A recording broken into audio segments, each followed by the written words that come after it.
स्वागत आहे।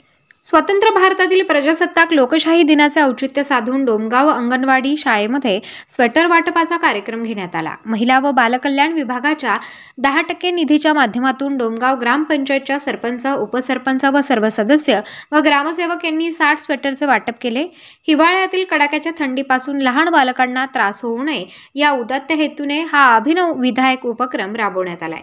या प्रसंगी सरपंच शालन भारत शिंदे, उपसरपंच बाबासाहेब हंबीराव गायकवाड, सरपंच महादेव विठ्ठल पोपळे, उपसरपंच दैवशाला सहदेव खैरे, सीमा ज्योतिराम मिस्किन, वर्षा सोमनाथ साबळे, सुनंदा हनुमंत पाटील, मुक्ताबाई मोहन चव्हाण, ग्रामसेवक आगरकर मॅडम, हर्षद साबळे, अंगणवाडी शिक्षिका अंजू विनोद पोळ व राधा हरिश्चंद्र खैरे, आशा सेविका राधाबाई बनसोडे, सविता बुरंगे यांनी ग्रामपंचायतचे आभार मानले व सर्व डोमगाव ग्रामस्थ यांचे उपस्थित राहून सहकार्य लाभले आहे। बालकांच्या पालकांकडून गावात सर्वत्र या उपक्रमाचे कौतुक व स्वागत व आनंद व्यक्त होत आहे। प्रतिनिधी रावसाहेब गायकवाड, कायदा न्यूज, परंडा।